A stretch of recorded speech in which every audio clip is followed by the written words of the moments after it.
guys, Stephanie here, and I'm back with more movie chatter. And what I have for you today are some movie recommendations that I have picked out to share with you guys. And I'm not going to do full reviews on these. My goal with these types of segments is to just give you enough information so that you can decide if these are titles that you would like to either add to your collection or rent or stream or however you watch your media. So I'm just going to get right into it with my first one, and it comes to you from the studio that brought you Train to Busan. So if you're a fan of Train to Busan, I think you're really going to like this one. It's also a Korean film, and it is called Rampant. It just came out, I want to say 3 weeks ago, 2 weeks ago. It's fairly recent. Anyway, we have a kingdom that is being overrun by what they call night demons. Yeah, the people refer to them as night demons, and what they basically are, they're zombies. And these are, just like Train to Busan, these are some crazy, wild, relentless zombies. They're really great. The effects are great. The makeup is awesome. The way they move, they are just full on. It's just full on. They're great. And the kingdom is being overrun. And at the same time, we have a story going on within the kingdom where the eldest son of the reigning king is planning a revolt. He wants to take over and have the king removed because the king is a little corrupt. He's not a good guy. So as they say on the back of the slipcover here, it's Game of Thrones meets 28 Days Later, which I really don't think I could describe it any more accurately than that. So we have this other story going on in the kingdom. The king finds out that his son is the one who is leading the revolt, and the son decides to commit suicide in front of the king. He feels this is the honorable thing to do. He kills himself, and the king is devastated. Well, then we have our main character, who is his estranged younger brother, the younger brother of the gentleman who killed himself. He returns from China. He was exiled in China. He returns because before he left, he made a promise to his brother that if something should go wrong, he would come back and get the brother's wife and unborn child and get them out of harm's way and make sure that she was taken care of. She refuses to leave, so long story short, the prince has to stay and help the villagers fight off these demons, zombies, because if they continue on the path that they're on, they are going to take over the entire village and wipe everybody out.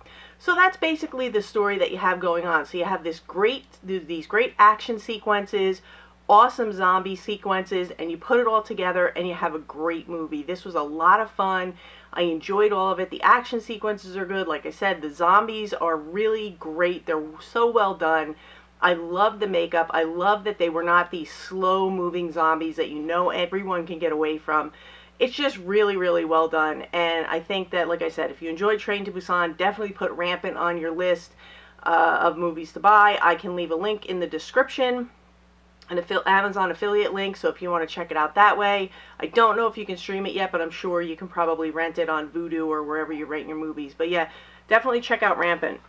And my second one, this movie I had so much fun with. It was recommended to me by viewers. This is a viewer recommendation. It's called One Cut of the Dead. And I had a really hard time finding this one. He actually gave me the link, and I'm going to give you the same link. It's not an affiliate link, to Diabolique DVD. That's the only place I could find a Region A or Region 1 copy of this one on Blu-ray. Anyway, this is a straight-up zombie comedy, Zomcom. And if you enjoyed films like Shaun of the Dead, things like that, you're going to love this. It starts out with a 37-minute, straight, weird zombie movie. It's like it looks like an independent zombie movie that runs about 37 minutes. And when it first started out, I'm like, what is all the buzz about this? It was so weird, and I didn't understand what was going on. Then they cut to the opening credits, and they flash back a month. And that's where the fun begins. And you actually see the whole process of how this project came to be, how it came to fruition, how they decided on the director, who is this poor guy on the front, how they picked their staff, how the whole process went. So you get a behind-the-scenes look at the whole making of the movie, and it is hilarious. And the best way I can describe this one is if you're a fan of The Office, either the British version of The Office, the UK version, or the American version, just imagine the cast of The Office making a zombie movie, and that's what you have here. I watched it last night. I had started to watch it a few weeks ago, and I wasn't feeling good, and I fell asleep, so I put it in last night. I woke up this morning, I was still laughing about it. This is so much fun, because Once you get past that initial 30 minutes or so, and you actually start to see what's going on, it is so good. This one is Japanese, so it's in Japanese subtitles. It has Japanese, but in English subtitles.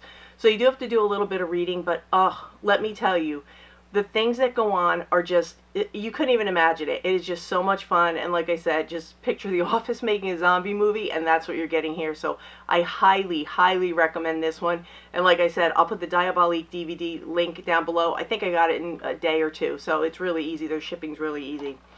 Definitely check out One Cut of the Dead. And this third one is from 2013. Some of you may have already seen this one, but I love it. It stars James McAvoy, and it is Filth.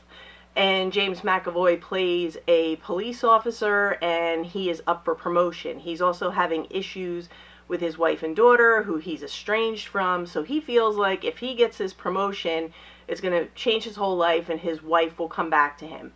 But he's got some competition because his co-workers are also going for the same promotion. And he is not a nice guy. He is not playing a nice guy.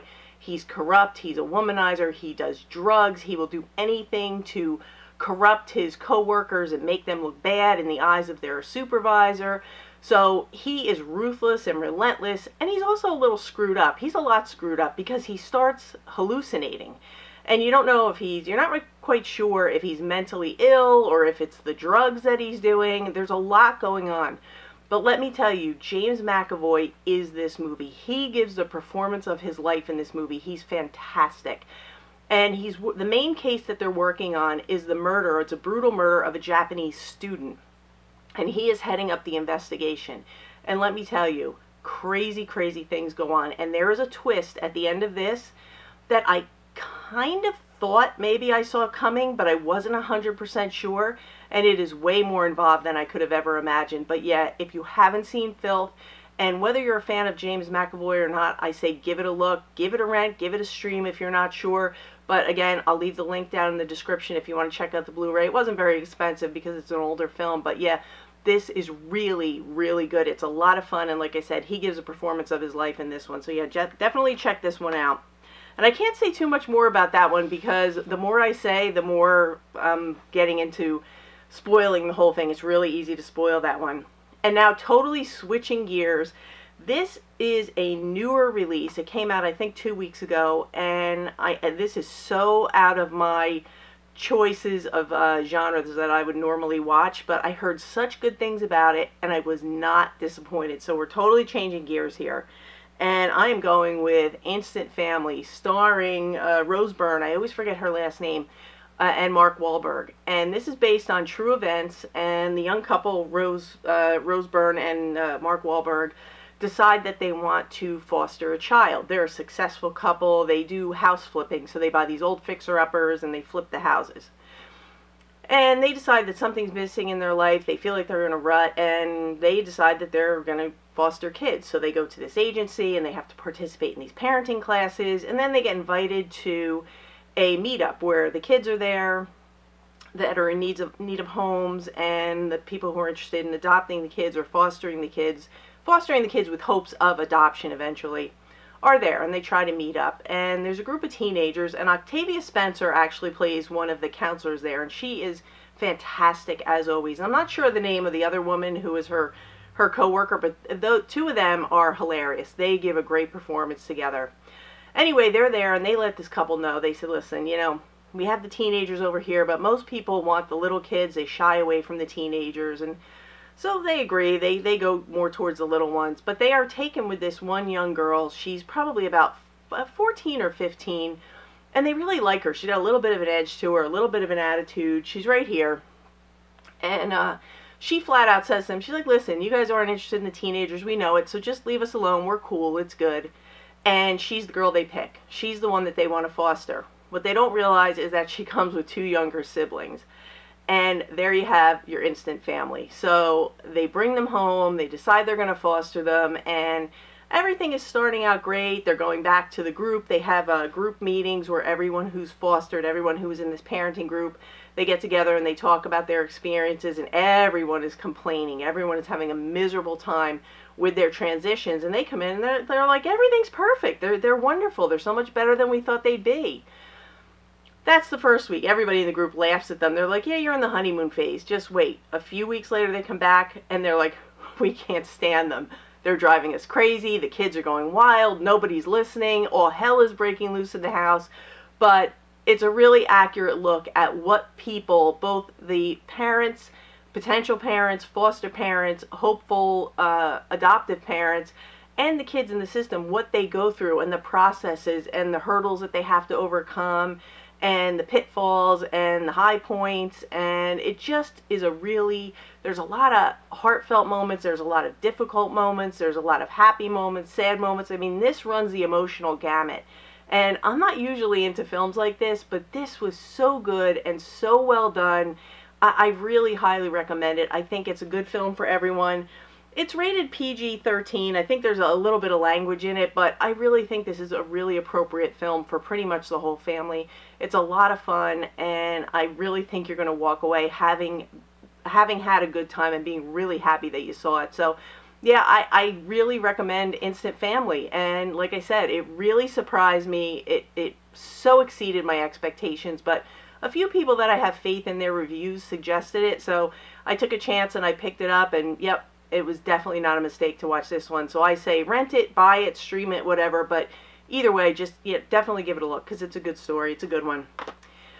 Okay, so that's a quick video today. It's a, quick one, but those are my picks for this week. Those are the movies that I suggest, and I have a little surprise for you guys.